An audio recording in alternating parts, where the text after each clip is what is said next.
Ben, écoutez, c'est à peu près tout le monde. Si on se fie, on a déjà fait à un moment donné, vous savez, des salons, et puis on rencontre les gens.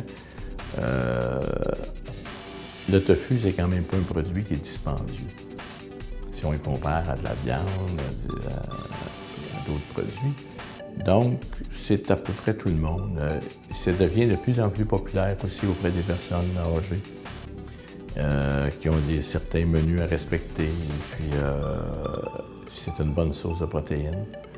Fait que c'est facile à digérer. Donc à ce moment-là, pour des personnes âgées, c'est une bonne alternative, des fois à d'autres mets, mettons qu'ils aimaient, parce qu'on peut aussi, au niveau du tofu, on nous dit souvent que c'est un produit qui est caméléon, on peut s'en servir à plein de choses.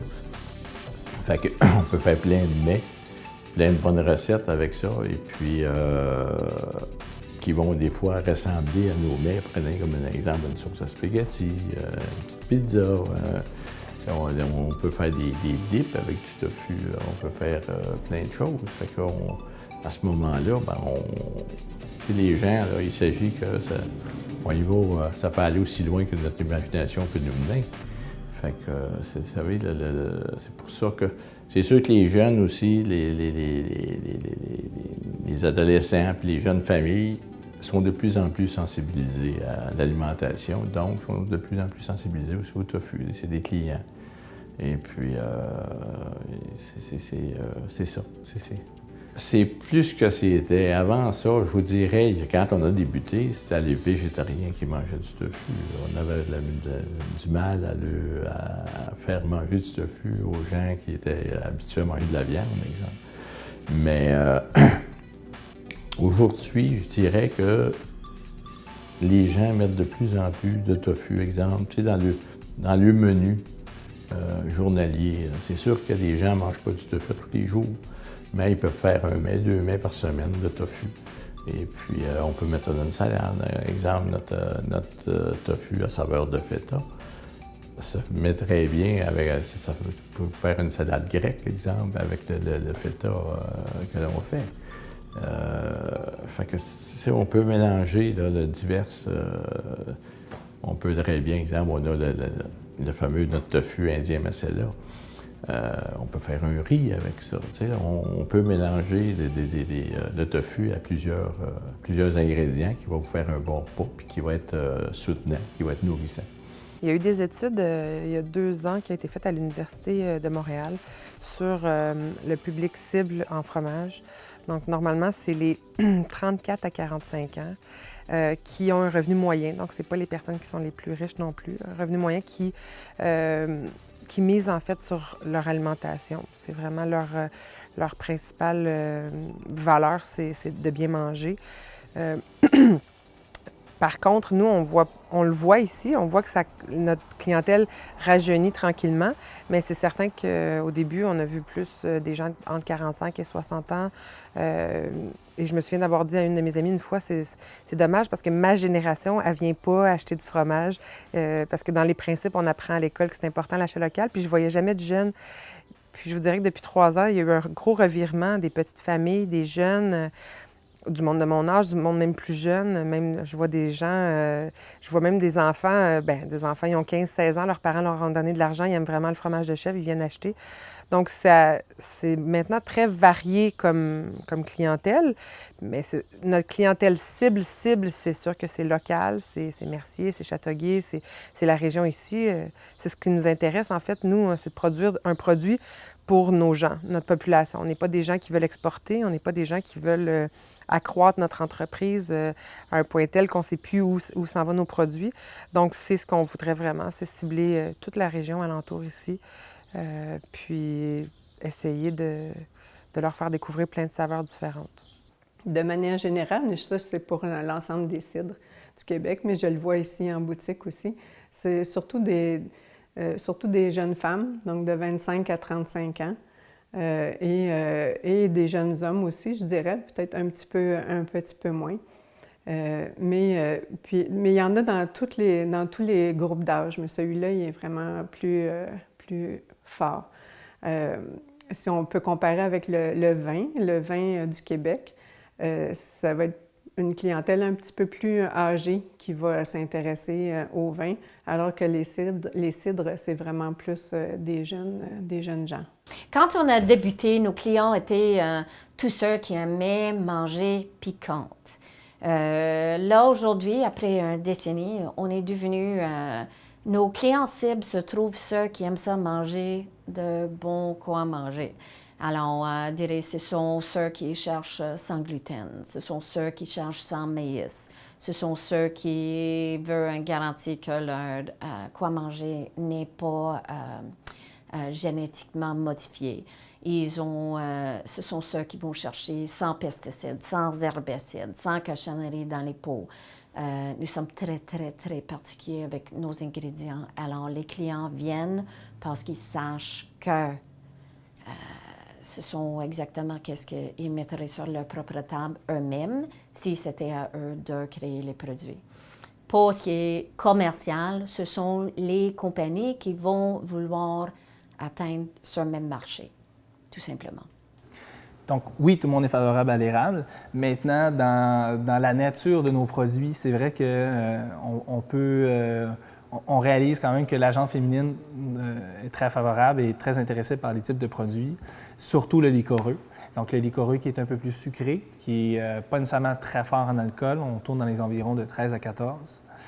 En comparaison, le vin d'érable est beaucoup plus complet pour l'homme, beaucoup moins sucré. Alors, toujours dans les environs, peut-être de 11-12 comme un vin, mais ça va se rapprocher plutôt d'un vin blanc sec, alors qui vient rechercher des goûts complètement différents. Maintenant, on travaille très fort, disons, activement sur d'autres produits pour compléter la gamme. Alors, entre autres, un alcool fortifié à l'érable qui va peut-être titrer dans les environs de 17 à 18 % d'alcool. Alors, à ce moment-là, ça va venir chercher les amateurs de digestifs pour l'après-repas. Donc, à tous les niveaux, je pense qu'on va être en mesure de correspondre à l'ensemble de la demande. Je cible tout le monde, c'est sûr. Du plus petit au plus grand, ça se mange parce que c'est mou, c'est moelleux. Même le sucre qui est sur le dessus est très fondant. Donc, ça cible tout le monde. Maintenant, ce qu'il faut savoir, c'est que ça cible beaucoup plus l'enfant. Okay? L'enfant est très, très attiré. C'est facile à manger, c'est facile à... Et à chaque enfant qui rentre au magasin, ils ont une chouquette. Et maintenant, les enfants le savent. Donc, à chaque fois qu'ils passent au magasin, ils attirent leurs parents comme ça. Donc, la chouquette, on pourrait dire qu'elle est surtout basée, la plus grosse des ventes, on va dire, est faite pour les enfants. Mais maintenant, on peut avoir ça aussi pour un party de bureau ou une fête d'enfants ou autre chose. Et c'est pour ça que maintenant aussi, on a décidé de créer la chouquette garnie. Mais je dirais peut-être que les jeunes actuellement sont à la recherche, essaient de découvrir. Donc, c'est des gens, ça, contrairement peut-être à ma génération, contrairement à ma génération où on goûtait pas beaucoup parce qu'on n'avait pas autant d'aliments ou d'expériences qu'on pouvait faire, que ce soit sur le plan culinaire ou de dégustation. Alors qu'aujourd'hui, les jeunes, je pense qu'ils ont été élevés dans plus d'abondance et puis plus donc de découverte, de goûts, de saveurs différentes. Puis c'est ça que je pense qui les rend plus facilement intéressés à des nouveaux produits, des nouveaux cocktails, des nouveaux... donc, je pense que c'est peut-être ça, une piste de réponse. Bien, en fait, on a, via notre distributeur, mais notre distributeur, en fait, va redistribuer justement le fromage dans les comptoirs fromagers. Puis ensuite, on a des restaurants au niveau local qui utilisent nos produits. Si je pense à Citron Basilic à Huntington, qui est un de nos plus fidèles clients. Au goût des saisons, à Beauharnois, Nicolas, c'est certain, Nicolas est convaincu depuis tout le temps. Ces deux chefs, Didier au citron basilic et Nicolas, qui sont très faciles parce qu'ils comprennent un peu la problématique du fermier. Parce que ça peut arriver qu'un mois, j'ai pas d'un tel fromage, puis un tel mois, je vais avoir plus de tel. Donc, ils sont capables de s'adapter tout le temps. Fait que ça, c'est vraiment génial pour nous parce qu'ils mettent en valeur des produits qu'on a qui sont vraiment disponibles à tel moment de la saison. Puis ensuite, on a plein d'autres restaurants ou de boutiques à Montréal qui vont venir mettre en avant nos fromages. Puis que ce soit même la maison Le Ritz-Carlton à Montréal qui prend des fromages à toutes les semaines. On a des restaurants jusqu'à Saint-Jean-sur-Richelieu. Donc, c'est des personnes qui sont des grands ambassadeurs pour nous parce que justement, ils ne font pas juste parler de notre fromage, mais en plus, ils l'apprêtent. Donc, ils montrent aux gens qu'on peut le cuisiner. Fait que c'est très intéressant pour nous aussi.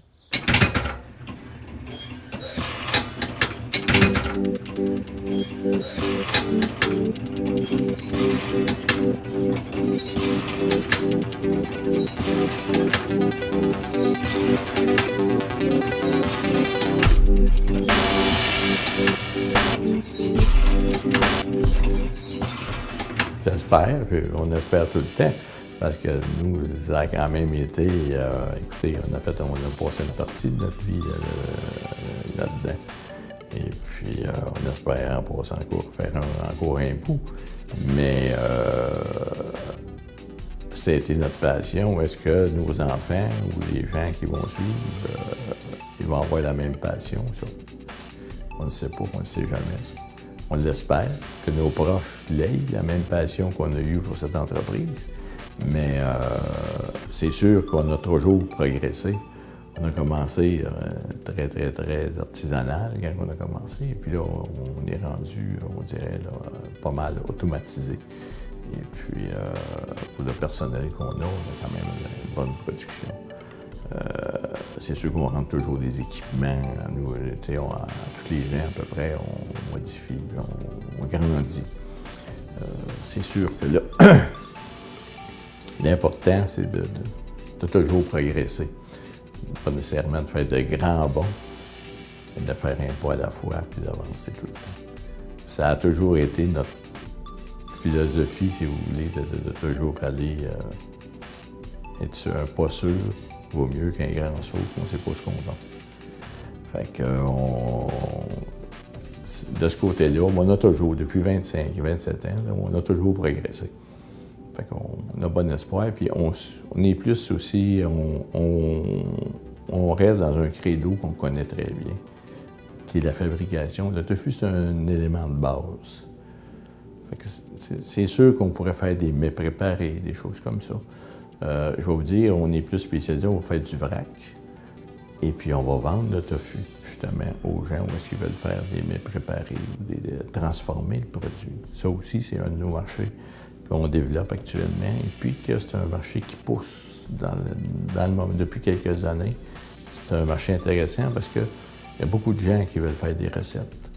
Puis, veut pas, bien, l'industrie fait que si les gens sont intéressés à acheter des mets à préparer du tofu, bien, ils vont en faire. Eux autres sont équipés. Et souvent, ils ont tout le background, si tu veux, de faire des mets préparés. Tandis que nous, on s'est toujours spécialisé dans le produit de base. C'est là qu'on peut être le plus productif, si vous voulez. Notre rêve à Jean-François puis moi, c'est de vendre 100% à la ferme ici.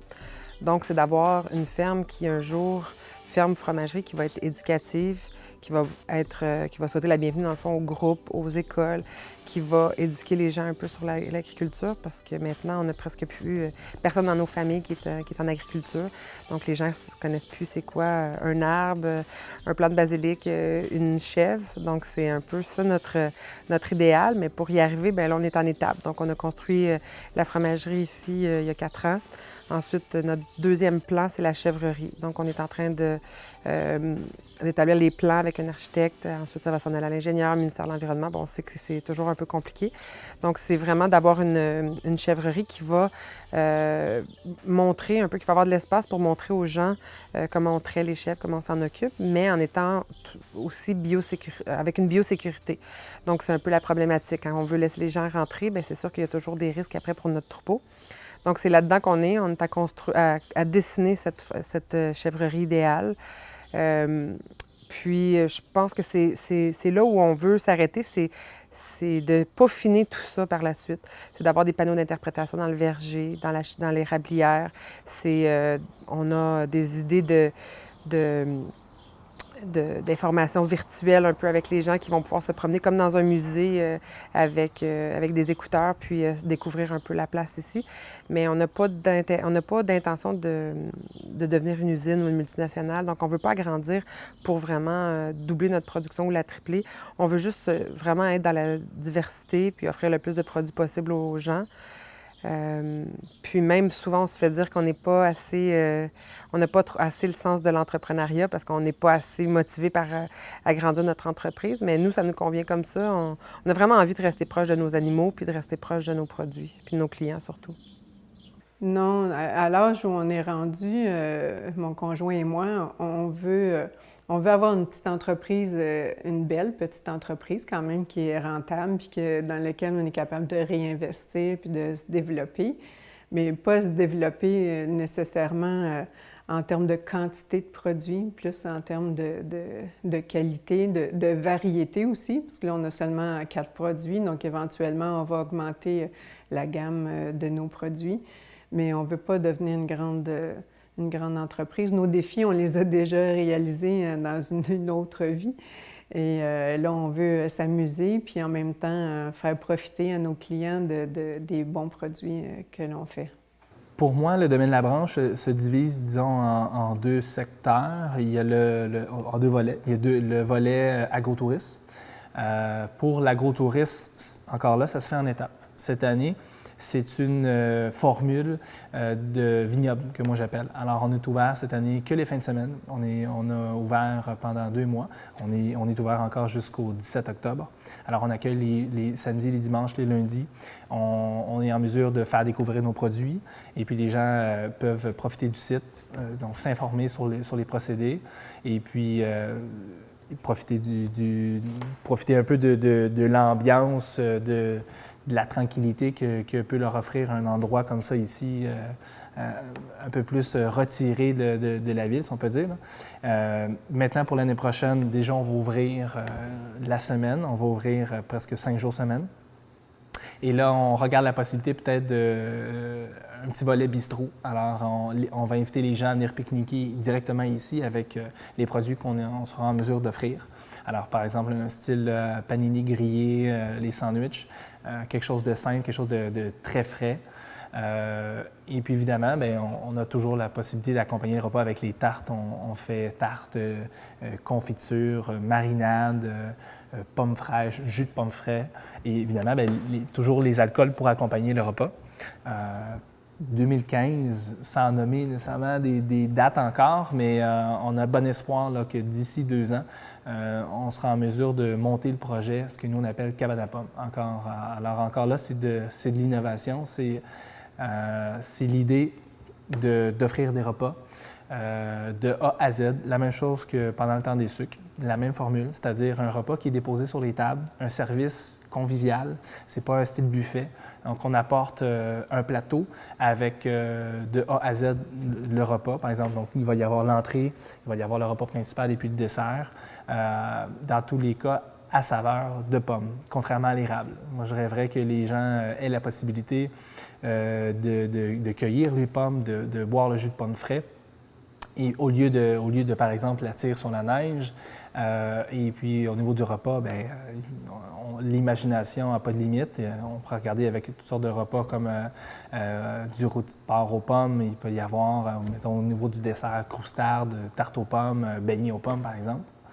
Ça, c'est pour l'agrotourisme. Maintenant, pour la production d'alcool, et encore là, il n'y a pas de limite. Donc, on est très intéressé à aller sur différents réseaux de distribution. Puis c'est sûr que l'importation, l'exportation, c'est des secteurs qui nous intéressent énormément. Toujours la distribution à la SAQ et puis même l'épicerie. Alors, le marché local, toujours numéro 1. Mais maintenant, on est convaincu du potentiel de notre produit et je pense qu'il n'y a aucune limite. On va être en mesure d'aller à peu près partout. Moi, je rêverais que nos alcools d'érable à branche soient en mesure d'aller aussi loin que n'importe quel site de glace. Et donc, que l'on va en Europe ou aux États-Unis ou ailleurs, que les gens reconnaissent le Québec pour les alcools d'érable, en fait. Pas tant pour le site de glace ou pas tant pour le sirop d'érable, mais vraiment l'alcool d'érable. C'est sûr que ça va être plus long de faire connaître le produit ici, parce qu'il y a pas de passage, mais les gens, quand ils savent qu'ils apprennent quelque chose, ils vont se déplacer. Tu sais, quand ça se fait nulle part, ils sont capables de faire de la route. Ici, je me suis bien rendu compte que le Québécois, il ne fait pas peur d'aller à Québec pour aller chercher ou trouver quelque chose. Donc, quand on est sur Montréal ou dans les alentours, Delson reste quand même très proche. Mais non, je me vois encore ici dans 5 ans. J'espère avoir fait exploser le marché de la chouquette parce que maintenant, c'est vraiment ça que je cible. Au début, j'ai repris, c'était une petite boulangerie. J'ai repris la boulangerie. Je l'ai agrandi dans le sens que j'ai repris un autre local et puis j'ai fait aussi des choses qu'elle ne faisait pas. La pâtisserie, elle l'achetait toute faite. Moi, je la fais entièrement. Donc, j'ai fait beaucoup plus de choses. Et je veux maintenant en faire moins, mais en faire plus avec la chouquette. Donc, élaborer, plus me spécialiser sur la chouquette. Moi, je veux que le client arrive ici, puis qu'il ait un panier intéressant pour lui et en disant ça a vraiment été fait ici, qu'il ait confiance en nous, qu'il sache que ça a été fait ici, qu'il l'a vu, plutôt que de dire j'ai 300 employés puis j'ai une grande fromagerie. C'est pas nous. Je respecte ça et j'admire ça, mais je suis pas une assez bonne patronne pour supporter ça. En termes de vision, c'est sûr qu'on est jeune encore, on a seulement 6 ans. On n'exploite même pas tout notre verger encore. On vend encore des pommes pour la consommation à l'état frais ou pour la compote, la transformation. Mais donc, éventuellement, on souhaite transformer l'ensemble de nos pommes en produits. On a planté justement l'année passée 700 nouveaux pommiers seminins, principalement pour faire du cidre de glace, les pommes du roi, mais pour d'autres produits éventuellement. Et c'est sûr que rendu à notre âge, c'est plus une année à la fois. Mais on aimerait bien qu'à plus long terme, peut-être que, comme c'est moi qui fais tout le travail manuel, éventuellement, j'aimerais ça trouver quelqu'un pour me seconder dans les tâches plus exigeantes physiquement. Et éventuellement, donc plus faire des tâches administratives et puis pouvoir supporter la cidrerie et un jour peut-être justement en termes de relève, de trouver soit un nouveau propriétaire ou une relève quelconque qui puisse permettre à la cidrerie, la Pommerie du Suroît de nous survivre finalement. Je ne pourrais pas trop diminuer maintenant. Si, par exemple, je vends du chocolat en vrac, des choses comme ça serait des choses comme ça que j'arrêterais pour donner plus de place à la chouquette. Mais sinon, non, je ferai toujours un peu de pâtisserie. La demande est là pareil, donc je ne réduirai pas vraiment. Je cherche à augmenter la quantité de vente de chouquettes, mais je ne réduirai pas vraiment le reste du stock, non. Qu'est-ce qui est intéressant pour nous, c'est que nous visionnons un monde où que quand on va dans un magasin chercher un quoi manger, on n'a pas besoin de lire les étiquettes, et ce qui n'est pas le cas aujourd'hui. Et on est capable de prouver au monde que c'est possible de faire, étant donné qu'on a déjà plusieurs clients qui sont disponibles dans l'épicerie. Alors, nous visionnons, nous attendons que nous agrandissons assez pour... nous savons déjà qu'on a besoin d'une plus grande cuisine. Nous en cherchons de l'appui financier depuis 2008 et parce que notre politique est complètement hors pair. On n'a pas l'appui des banques, je dirais. Gouvernement, oui. Banque, non. Mais ça, c'est un autre historique. Pour ce qui est de notre agrandissement, nous, c'est vraiment d'agrandir, de créer plus d'emplois. Dans le futur, on va avoir des petites usines dans différents emplacements peut-être, ou qu'ils vont faire des grandes matières de base.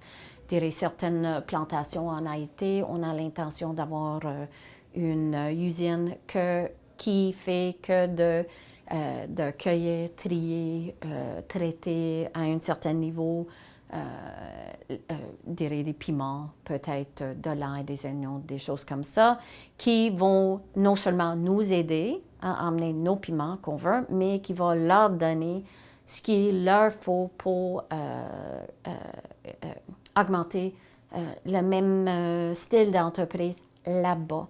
Si on est capable d'ici 10 ans de faire assez grande qu'on est vraiment en train d'avoir une autre usine quelque part ailleurs, là, ça serait bon. Dans 100 ans, peut-être qu'on va avoir 10 ou 20 différentes usines partout au monde qui fait que ça.